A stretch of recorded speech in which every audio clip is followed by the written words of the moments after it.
Good afternoon. Oh, bigger group than usual. More the merrier. Thank you very much for being here.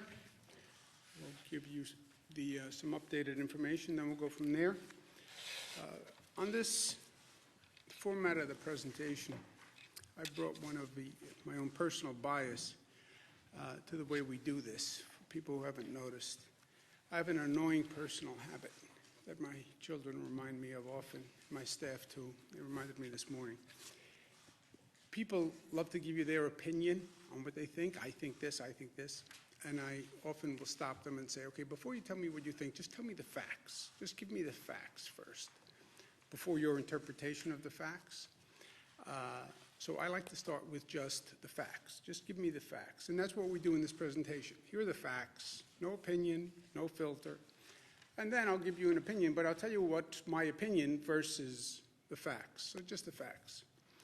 It is an annoying personal habit because people want to tell you their opinion. I think this. I know, but tell me the facts first. Then we'll do your opinion. Total hospitalizations, click down. Still in the 18,000, but a click down. Good news. That's a fact. It is a fact. That is good news, not my opinion. You see flattening of the curve, all these new expressions that we never used before. Plateau, flattening, rounding. Net change in hospitalizations, down. That's good news. 3-day rolling average, because remember, any one of these days of reporting, this is a new reporting system. It's imprecise. I wouldn't bet the farm on any one day's numbers, but a 3-day average starts to be a little more accurate. ICU admissions is down. That's good news. Intubations are down. That's very good news, just on a real-life level. When a person is intubated, they're on a ventilator, 80% of the people will never come off the ventilator or thereabouts. So that's good news. Little reality check. You still have, on a day-to-day basis, about 2,000 people who are being diagnosed with COVID. So we're out of the woods. No, we're still in the woods. The good news is we showed that we can change the curve. Good news is, great news in my opinion, we can control the spread. That is great news, because can you imagine if we couldn't control the spread? If we did all this and the spread kept going up. So we can control the spread. But you still have about 2,000 people a day who are new diagnosis coming into the hospital system. So it's still a serious public health issue. Lives lost yesterday, 752, which is the painful news of our reality day after day, and they are in our thoughts and prayers. You see 707 in hospitals, 45 in nursing homes. People are interested in those numbers and how those numbers are changing. But you see the terrible news has basically been flat over the past several days. Again, the number of deaths is a quote-unquote lagging indicator. It's almost disrespectful to put it in scientific terms. But these are people who were probably intubated, they were on a ventilator, and then again, a period of time on a ventilator normally has a bad outcome. The total losses, total number of deaths number, the CDC changed guidelines on how they want information reported. They want deaths, and then another category of probable deaths, which is a new category that's done by the local Department of Health or the coroner. So we're going to rationalize those new reporting requirements with local governments and get that information out as soon as we can. We're also, since we have a little bit of a period to take a breath, We're going to contact nursing homes and facilities to find out if there were other people who passed from COVID who were not necessarily in a hospital or in a nursing home, because there is a sense that there may be additional people who have passed away and they weren't included in the count because they weren't in a hospital, they weren't in a nursing home. So we'll be going through that. But basically, the healthcare situation has stabilized. The fears of overwhelming the healthcare system has not happened, thanks to the phenomenal work of our frontline workers, thanks to all the additional capacity that the hospital system created, over 50% additional capacity in 1 month. Just think of that. Thanks to the work that our federal government did, Army Corps of Engineers, providing the beds at Javits and Comfort. By the way, Javits, which is 2,500 bed capacity as the overflow valve, about 800 people have gone through Javits. So thank you very much. And that was a great service that was done by the federal government in a very short period of time. So we have that stabilized. People are still getting infected, but we have the infection spread down to a manageable number. We've accomplished that. People are restless. We have to talk about the reopening of the economy. How do we do this? We have to build a bridge from where we are to the reopening of the economy. Well, what does that look like? Let's say that where we're going, it's not a reopening in that we're going to open what was. We're going to a different place. And we should go to a different place. And we should go to a better place. If we don't learn the lessons from this situation, then all of this will have been in vain. We learned a lot if we're willing to open our eyes and open our ears. So we're going to a different place, which is a new normal. And we talk about the new normal. We've been talking about the new normal for years. We're going to have a new normal in public health. By the way we have a new normal in an environment, a new normal in economics, a new normal in civil rights, a new normal in social justice, right? This is the way of the world now. We're moving to a new place, more challenging place, but also potentially a better place. Well, when is this over? I say, personal opinion, it's over when we have a vaccine. It's over when people know I'm 100% safe and I don't have to worry about this. When does that happen? When we have a vaccine. When do we have a vaccine? 12 to 18 months. Who determines that? The federal government has to test the vaccine, FDA. It's a big gap, 12 to 18 months, yes. I say the sooner the better. Anything we can do to work with the federal government to get the vaccine done faster, we are all in. You want to use New York State as a laboratory? We are ready, willing, and able. Any way the New York State Department of Health can work with the FDA to reduce that testing period, we are all in and energized and creative and ambitious about it. So anything we can do to accelerate that vaccine, we will do. You need a place to test it in large numbers. Think of New York. But that's the ultimate end, right? We have a vaccine. Now we don't have to worry about this. By the way, we'll probably have to worry about the next public health risk at that time. So don't forget everything we learned. Besides the vaccine, there's a possibility that they develop a medical treatment. So we can't prevent you from getting the virus, but we have a new medical treatment. And if you get the virus, don't worry, it's no big deal. You go and you get this medical treatment. That's another way of having a natural end, right? And that's what convalescent plasma is all about, and the antibody testing to find people who had the antibody and then injecting the antibody into a person as a treatment method. Maybe the hydroxychloroquine works. Now, this has been a very politicized topic. I have done my best to stay 100 miles away from politics in all of this. Everybody wants to see hydroxychloroquine work. Everybody. Well, the president says he believes it works, but he's not a doctor. You're right. He says he believes it works, but he's not a doctor. Find out. Find out.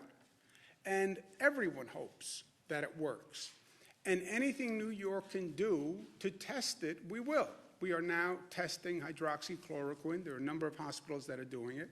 It's not a government decision. It's not a political decision. The medical doctor decides. And if a medical doctor decides it works, fine. We have an executive order that limits the prescription of hydroxychloroquine only because we don't have enough. And there was such a demand on it that people who needed it and were using it can't get it. So if the federal government sends us more, we will dispense more. It's a pure supply side issue. Or maybe they develop another drug that they figure out has an effect. That could happen between now and the vaccine, and we all pray that it does. But until you have the vaccine, until you have the medical treatment, what do? How are you building the bridge? Well, it's going to be a phased reopening, right? And during the phased reopening, the priority is make sure you do no harm and keep your eye on the public health issue. That is what is key in all of this. So it's going to be a calibration of reopening based on public health safety and that infection rate, because what we have done and the reducing of the infection rate is a pure function of what New Yorkers have done and what people across the country have done. When you relax that social distancing, you could very well see an increase in the infection rate. So it's all a calibration to the public health, but it's going to be a gradual increasing of economic activity in calibration with the public health standards. The single best tool to doing this gauging, right, is large-scale testing. Test, trace, and isolate. This is what everybody's talking about. What does this mean? It means you test, you find a positive, you trace back who they were with, where they were, test those people, and you isolate the people who are positive. It's inarguable. It's just very, very hard to do. And it opens this new world of testing. And this new world of testing is a new world to all of us, by the way. There's diagnostic testing. Are you positive or negative? There's then testing for antibodies. Were you exposed? If I find out that you were already exposed and you had the virus, now you can go back to work because you had the virus, you have antibodies. Antibody testing, once you have the antibodies, you can help develop convalescent plasma where they can take your blood, take those antibodies, use it as treatment. There's saliva testing, which is faster and easier. It's not blood testing, it's not a swab, it's just saliva, but that's a new form of testing that's just being developed. There's finger prick testing, which is less invasive, but also being developed. There's full blood sampling testing, which is obviously more intrusive. But to do the testing, you need testing equipment. You need swabs, you need vials, and you need all of these things at a capacity that does not now exist. Where do you do the testing? We've been doing testing in hospitals. Frankly, that's not a great place to do testing. You don't want people walking into a hospital emergency room who may be positive for COVID. Our drive-through locations are better. But how do you bring that to scale, all right? And then, even if you have the equipment and the testing site and the personnel to do the testing, where do you get the labs to test all of these tests? This is a whole world of questions that nobody has ever seen before. The bottom line is, well, you need large-scale testing. Let's do it. We can't do it yet. That is the unvarnished truth. I know because New York has been doing this since this started, exploring this new world. We have done more tests than any other state. We've done over 500,000 tests. Which is more than the other states that are near us combined, okay? So we've been very aggressive here. But in all this time, we've only done 500,000 tests. Now, that's a large number of tests, yes, but this is over 1 month period. And even 500,000 tests. You're talking about a state with 19 million people, right? So you get a sense of the scale of what we have to do here. We cannot do it without federal support. And I've been saying this for days. If you have a state that has a lower need, yes, they may be able to do it. But when you have a state that has to do a large number of these tests, I'm telling you we can't do it without federal support. And I've said that from day one. We will coordinate, and we have been coordinating all the tests in our state. That's how we got to that 500,000 number. More aggressive than I think anyone else. We have 228 private laboratories in this state. We will coordinate with them. We'll make sure that we're not competing with ourselves because there are a lot of groups that are now testing. New York State Department of Health developed their own antibody test. And that test is going to be very important, and it's in our control because we'll actually do those tests. We don't need a private lab. We don't need anyone else. With those tests, it will go to about 2,000 per day capacity, and that is a finger prick test, so it's not terribly invasive. Even I can endure the pain of that one. We've asked the FDA to approve a state test that could get us to 100,000 people per day. To give you an idea, that's then 500,000 a week if you don't work the weekends, and I don't know if you do, and I don't want to raise something I don't know about, but 500,000 a week, we've only done 500,000 to date, right? So you get a sense of how powerful that would be if the FDA approves that.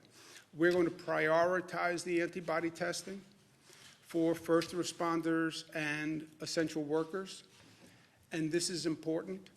We've all been saying thank you to the healthcare workers, and that's nice. But I've been talking to George Gresham through this. He's the head of 1199, which represents many healthcare workers. His point has always been the gratitude is appreciated, but we need support. The healthcare workers need support. They need the PPE equipment, and they need the tests to make sure they're not getting infected, or if they are infected, what is their status? And he's been exactly right. More than thank you, actions more than words, right? Nurses, the same thing, NISNA. They've been doing phenomenal work. They need support. They need the equipment. They need time off. They need to recuperate. And the first responders, the NYPD. Pat Lynch, who represents the NYPD, has said to me from day one, my guys need support, guys being gender neutral. They're out there every day. They live in the downstate area, and they work in the downstate area. Many live in Nassau, Suffolk, Westchester, Rockland, Orange, and they're working in New York City. They need not only PPE equipment, et cetera, they need testing. They need to know if they've been infected for themselves, and also they could wind up being spreaders if we don't know. Pat Lynch and the NYPD have been extraordinary here. Okay, make them a priority for the testing that we can do and we can control, and that's the antibody testing, and we will. So the more testing, the more open the economy. But there's not enough national capacity to do this. I've been speaking to governors across the country. Every governor is now in the same situation. I was speaking with Governor Pritzker of Illinois. He has some companies that do this testing in his state, but everyone is in the same position. And we have to be clear on this who does what between the federal government and the state government. The states cannot develop national testing. There's no simple answer to it.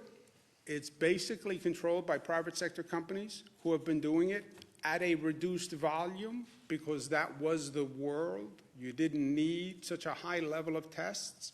So the private sector companies only developed to the capacity that the market demanded. This is an entirely new market. And then when you talk to the private sector companies, which I have, they'll say, I can't increase my volume. I can't get enough swabs. I can't get enough vials. I don't have enough machinery to manufacture it or test it. They need chemical agents that are part of the test. Many of these chemical agents aren't even manufactured in the United States, so there's an international supply chain. All this to say, it is very hard to bring this to scale quickly, and we need the federal government to be part of this. Testing capacity, to me, is like what ventilators were over the past month. All of a sudden, because of this virus and the respiratory attack, we need massive numbers of ventilators. I never heard about ventilators before this. I now know more than I ever wanted to know about ventilators. But it came out of the blue. They're very hard to manufacture. There's a whole supply chain. They're a sophisticated piece of equipment, and it's very hard to get them manufactured quickly. No one is to blame on ventilators. No one is to blame on testing. I know we're in a political world. Well, who's to blame? Who's to blame? Sometimes there's nobody to blame, you know. On this testing situation, there's nobody to blame. Just how do we now do it? How do you now scale this up and scale it up quickly? Because we want to phase the reopening as fast as we can between now and a medical treatment and a vaccine, right? That's what we're doing. I do know this. Let's learn the lesson of ventilators. The answer on testing is not what happened on ventilators, which is 50 states competing against each other to buy testing capacity from these private sector companies, and the federal government, which is also buying testing capacity, competing against the 50 states. That is not learning the lesson of what we did before. So, partnership with the federal government, 100%. But we need that partnership to do this. Once you test, then you have to trace the contacts. So we test Bernadette. Bernadette turns up positive. Okay. Who were you with over the past week? What family members were you with? Who do you sit next to in the office? You now have a list of 30 people. If it's Bernadette, even more, because she's highly social, has a lot of friends. Now, somebody's got to run down that list of 30 people from one positive. It's a detective, investigator in the public health space. That is a massive undertaking. It's intelligent, but it's massive. And that is an army of tracers. So testing, have to get that up to scale, and then tracing. Yes, but that's a massive undertaking that we now don't do. So, testing, tracing, isolation. Yes, we have to do that in concert with the federal government. Again, no one's done it before. No one has done it to this volume. And second, for the states to do this role of reopening, we need funding. And the past federal legislation has not provided it. It's that simple. They funded many good causes, hospitals, small businesses, etc. Yeah, but you now want the state governments to do all this work. Do this, do this, do this, do this. Okay, I'll do everything I can. I need your help with the things I can't. But you have to provide funding because at the same time, the state governments are broke. And that's not just me. That's every governor in the United States. That's the National Governors Association. The chairman, Governor Hogan, good man, Republican, and myself, vice chairman for the National Governors Association, wrote a joint letter saying the states need $500 billion in funding. because I have to be afloat and have some capacity to do all these things you want the governors to now do. And that has to be in the next federal legislation. And there can't be excuses about it.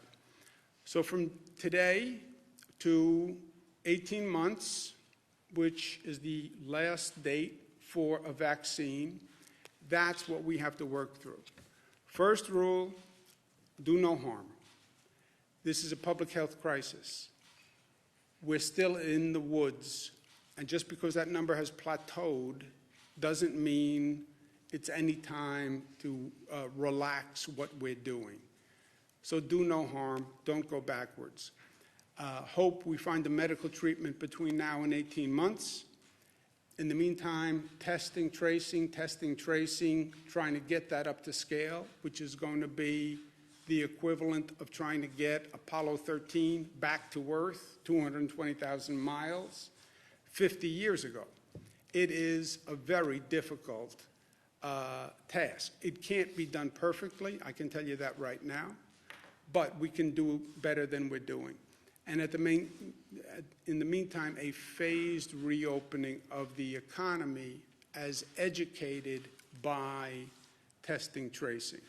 Now, one other point on the phased reopening. What does that mean? And how do we phase this reopening until we get to a medical treatment or a vaccine? This is what we're thinking about. We need clarity on what the federal government is going to do and what the state governments are going to do. I heard the president last night. The states, it's up to the states, basically. Great, I get it. And the states can do the do no harm. It is their job to do the public health monitoring. The states can also do the phased reopening plan. We cannot do, the states that have a large problem, cannot do the testing and tracing without federal assistance. And that's important. On the reopening, we can do, and we have a blueprint for the reopening. Again, as guided by testing, tracing. But there are two factors really on the reopening. How essential is the business, service, or product or function? The more essential a business, service, or product, the more urgent the need to immediately get them back online or as soon as possible. So how essential is what the business does? And then second, what is the risk of infection spread of that business? Some businesses can say, I can open tomorrow. In my business, I'll have all sorts of precautions. People will not be less than 6 feet apart, period. There will be no congregation of people. I won't do conferences. I won't do joint meetings. It's not the way my business operates. I can bring everybody back, put them at separate desks. They'll never be near each other. I have a very low risk of infection spread. Businesses can start to redesign their workplace to think that way. All right, so your business poses a low risk of infection spread. That's the second factor. Then the first factor is how essential is your business. So that is almost a business by business evaluation that has to go on. And then once you determine the essential nature of the business, because right now we have all quote unquote essential workers who are working, right? This would be, well, what's the next tranche of essential workers? And how high or low is the possibility of infection spread if that business becomes operational? And then you basically have a matrix where the lower risk of infection spread and the higher nature of essential services are the businesses that you would start prioritizing, right? So that's how we will inform our economic reopening as we're being guided by the testing tracing, and as we're making sure we're not jeopardizing the success we've made in handling the public health issue. That's the whole outline, the whole vision from here to 18 months, building that bridge to the new normal for the economy until we get to a conclusion. In the meantime, for today, stop the spread. I'm going to show you a chart in the next couple of days. We've been tracking the infection rate, which is what? Which is one person. How many people does one person infect? Does one person infect one person, two people, three people? That rate of infection is the difference between a manageable situation and a pandemic. And they can calibrate that for what Wuhan did, where we are now, and where we were. And it is a fascinating analysis. But in the meantime, what do we do today? We have to continue to stop the spread. This is a constant calibration also. I'm going to issue an executive order that says all people in public must have a mask or nose covering, mouth and nose covering, and they must wear it in a situation where you cannot or are not maintaining social distancing. Meaning what? Meaning the same thing we've been saying from day one. If you're going to be in public and you cannot maintain social distancing, then have a mask. And put the mask on when you are not in socially distanced places. You're walking down the street alone, great. You're now at an intersection, and there are people in the intersection, and you're going to be in proximity to other people, put the mask on. Your right to go out for a walk in the park, go out for a walk because you need to get out of the house, the dog is getting on your nerves, fine. Don't infect me. You don't have a right to infect me. If you are going to be in a situation in public where you may come into contact with other people in a situation that is not socially distanced, you must have a mask or a cloth covering nose and mouth. That is by executive order. So if you're going to get on public transit, you're going to get on a bus, you're going to get on a subway, you're going to stand on a subway platform, you're going to walk in a neighborhood that is busy, you're going to be on a sidewalk, you're going to pass other people on a sidewalk, you're not going to be able to maintain social distancing, you must wear a mask. Or cloth, or an attractive bandana, or a color-coordinated bandana, cloth, but you have to wear it in those situations. We'll give people 3-day notice to allow compliance, just on the off chance that somebody doesn't have a cloth covering or a mask, and we'll go from there. On the ventilators, we've stabilized our healthcare situation. New York had one of the earlier curves. There are other places in this country are now seeing increases in the death rate, and they're seeing stress on their healthcare system. I will never forget the generosity that people across this country showed to our state. And I said at that time, New Yorkers are generous and they are grateful and gracious, and when you need help, we will be there for you. And we will be. State of Michigan is going through an issue right now. State of Maryland is going through an issue. We're stabilized. We're going to send 100 ventilators to Michigan and 50 to the state of Maryland. Last point, personal opinion, build the bridge. We built a bridge. And I learned a lot by building that bridge. And it's a lesson that has informed me, and a lesson that I think should inform people who are hearing about us needing to build this bridge. There was a bridge across the Hudson River called the Tappan Zee Bridge. It was in very bad shape, had been in very bad shape for 20 years. For 20 years, everybody talked about we're going to replace the Tappan Zee Bridge. Nobody did. Tappan Zee Bridge was in such bad shape that there were actual holes in the roadway that they would put these large metal plates over.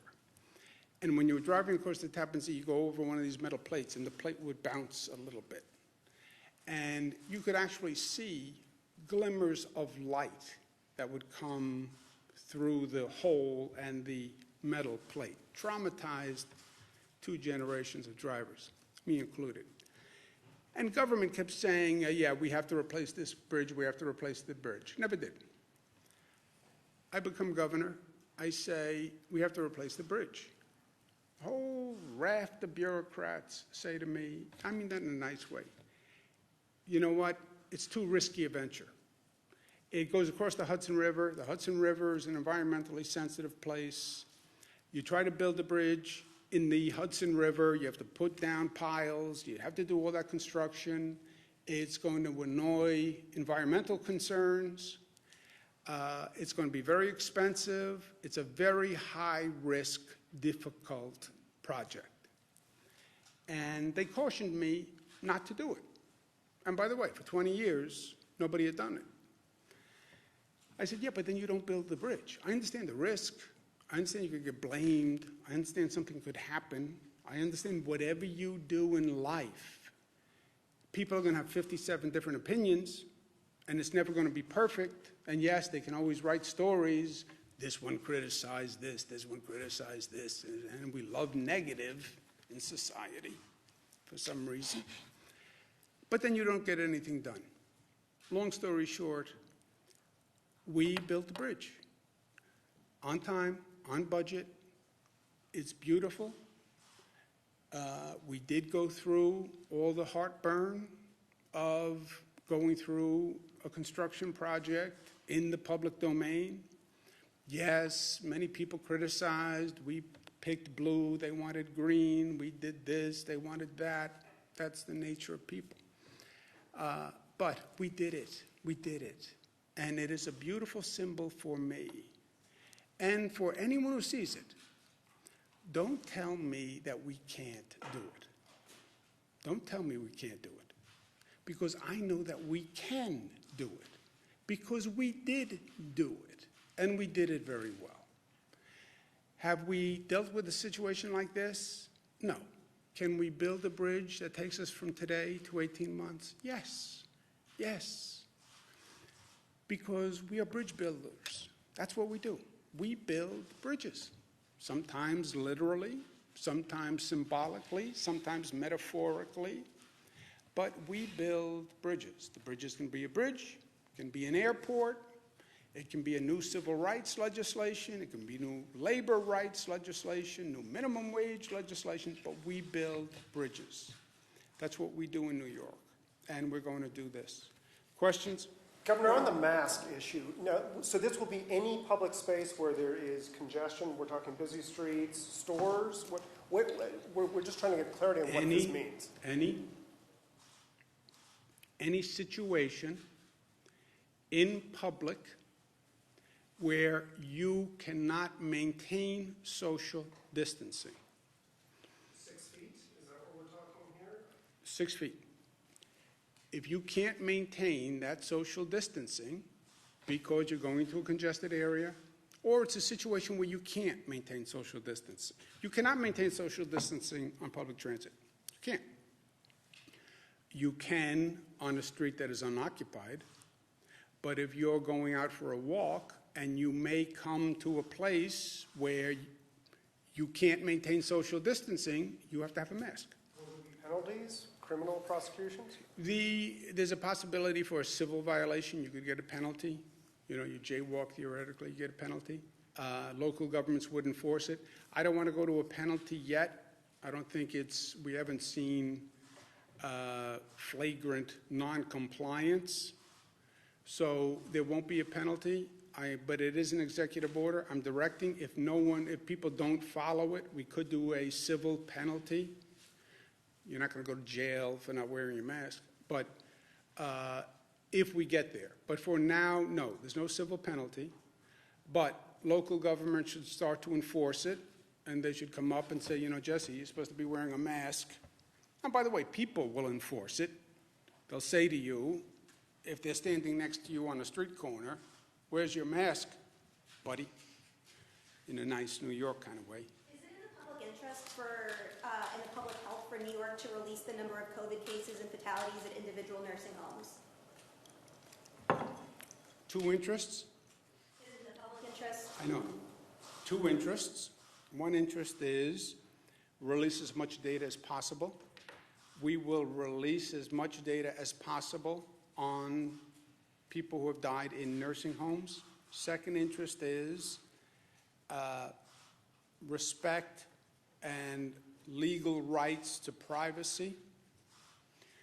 You pass away in a nursing home, or your parent passes away in a nursing home, God forbid, should your parent's picture really be on the front page of the newspaper the next day because they passed away from COVID?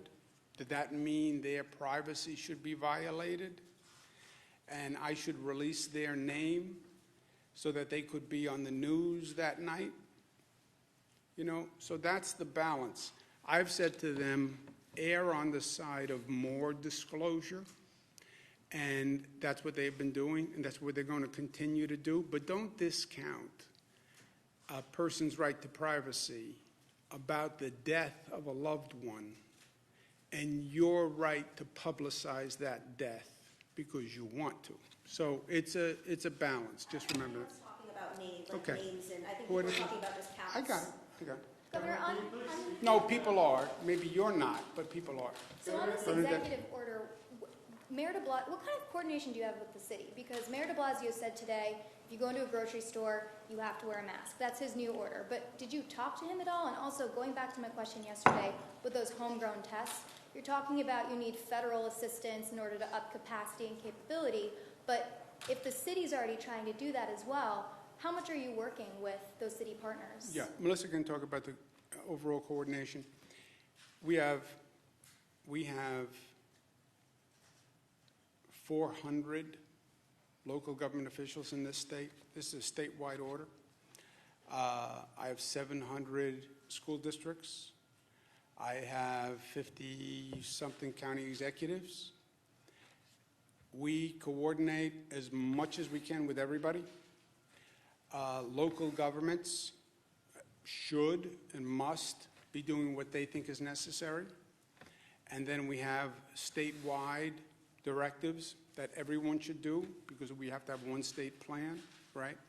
And then I have to turn around and coordinate with New Jersey and Connecticut and 5 other states. So we have to have one state plan. And then I try to coordinate down, then I try to coordinate up with the federal government, you know, all this coordination.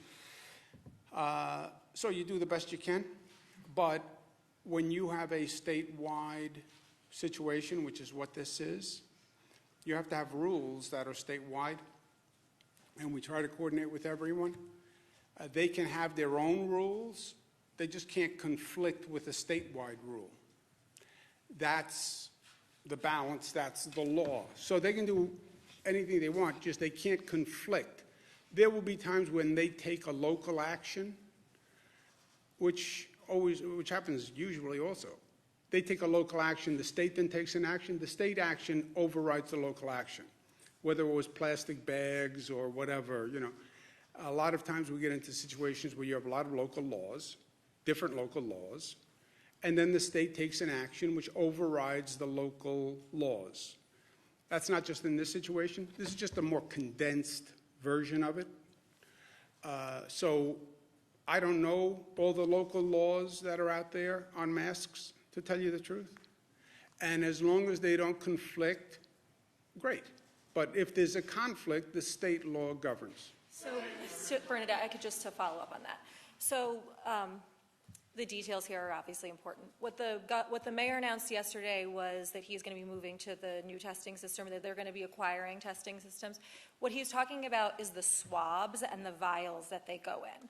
What the governor is talking about is testing capacity. We've been limited by the testing capacity in the labs. So there's two parts to that. There's the swabs that you use to actually get the sample, and then you send it to the lab. And you are constrained by the testing capacity in the lab.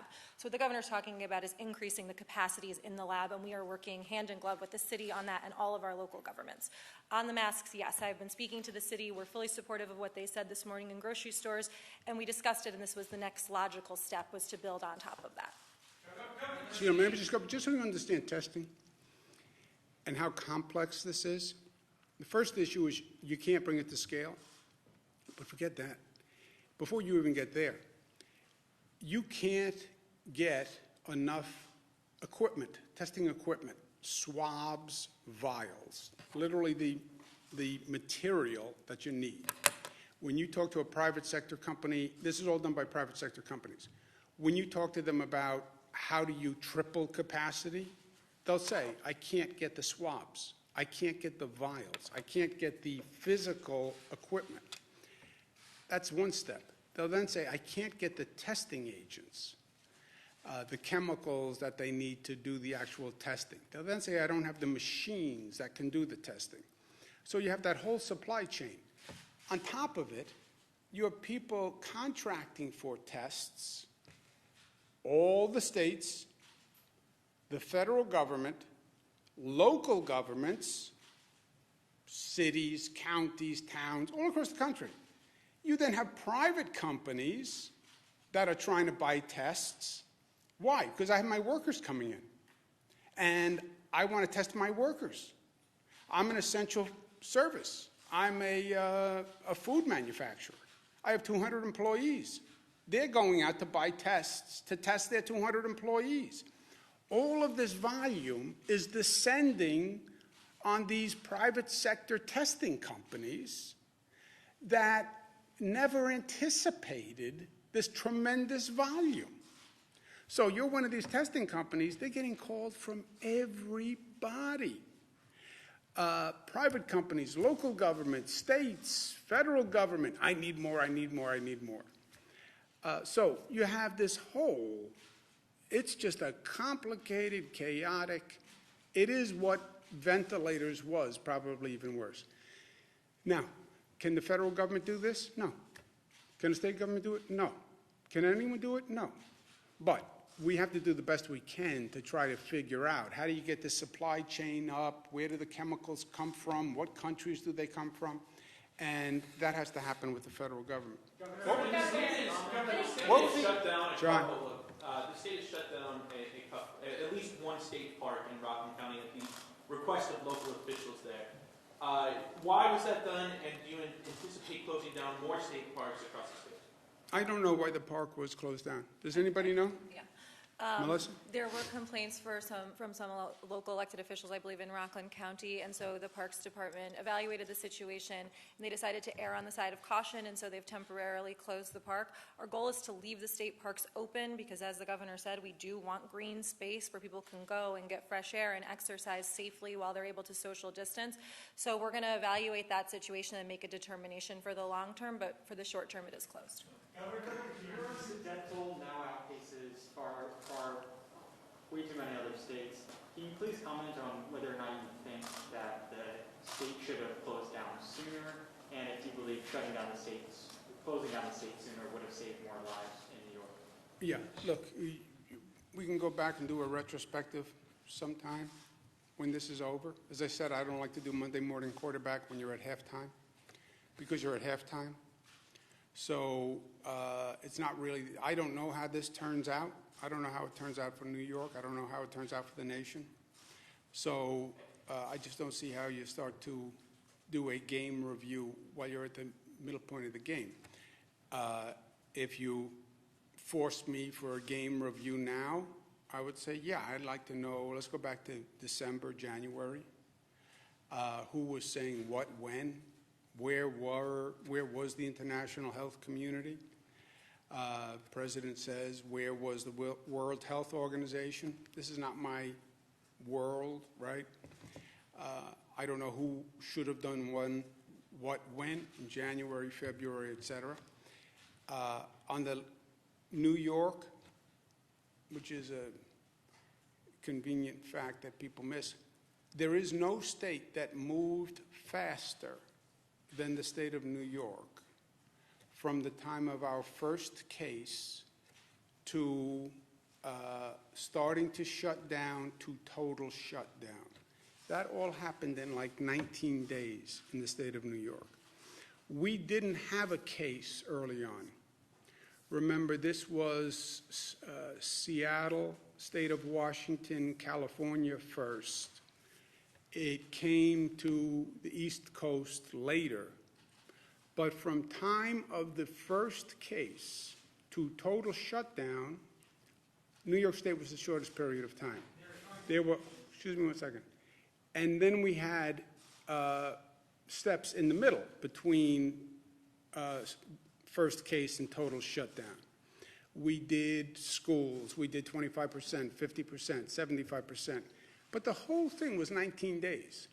And what you also have to remember is, and just as a matter of days, on the factual question of speed of movement, no state moved faster than 19 days from first case to total shutdown. Second point is, it was not about my declaring a total shutdown.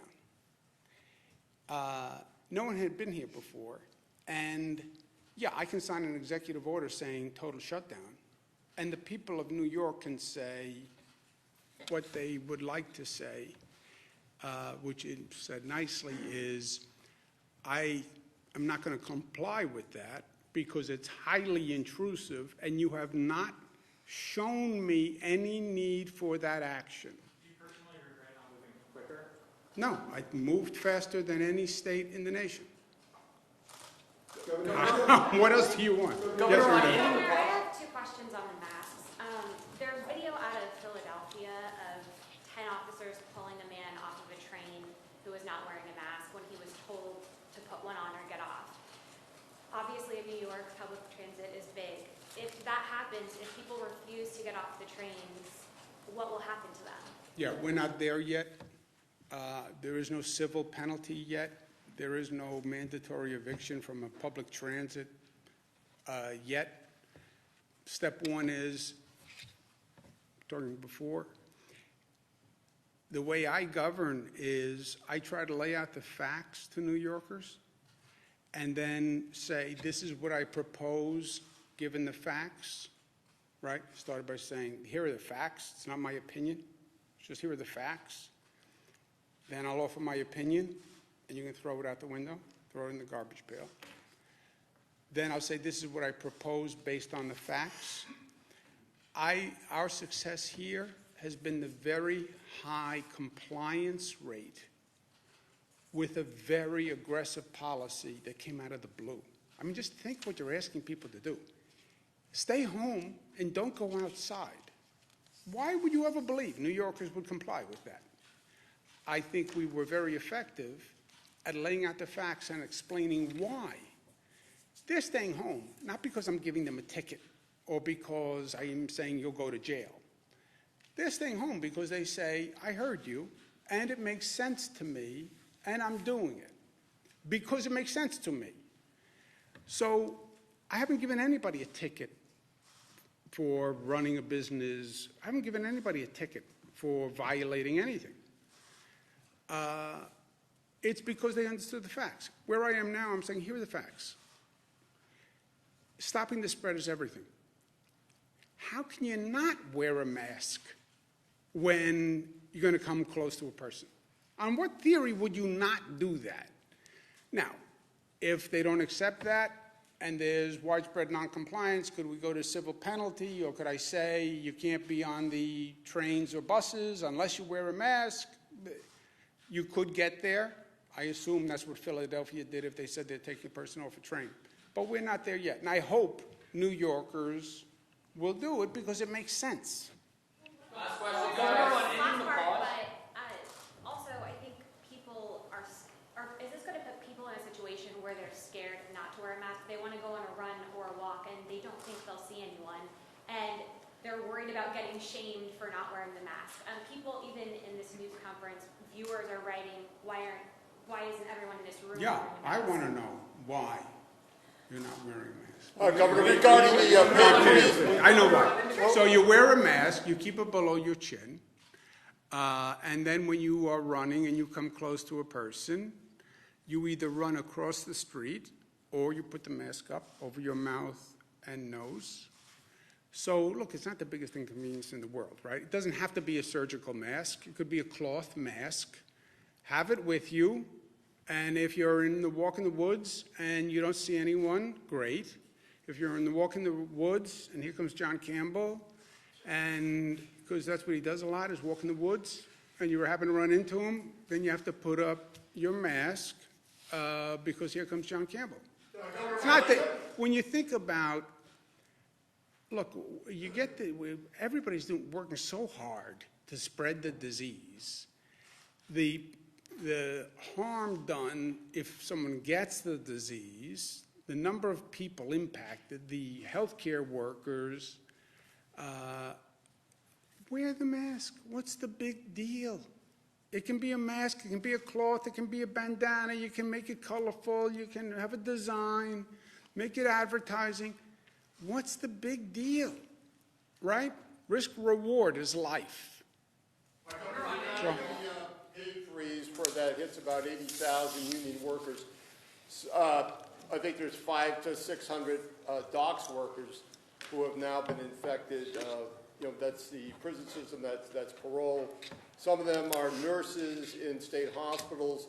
So you have now a group of state senators led by Tom O'Mara is asking that you unfreeze that 2% so they can see that tiny amount in their paychecks. Would that break the bank? Yeah, Joe, it would break the bank. You know how you know? The bank is broken.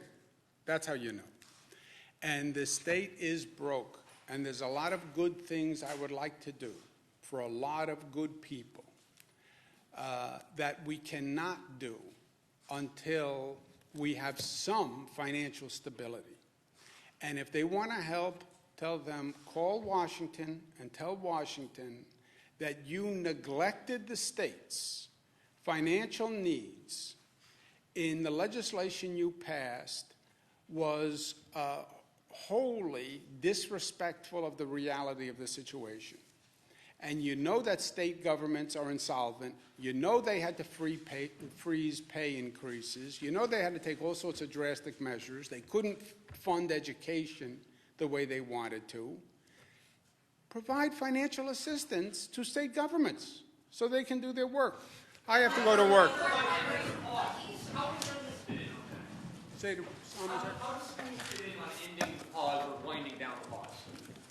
That's one of the main systems, right? We have these states working together. What they need to coordinate are the systems. You need transportation, you need economics, school system. They all go together, or none of the gears can turn unless all the gears turn.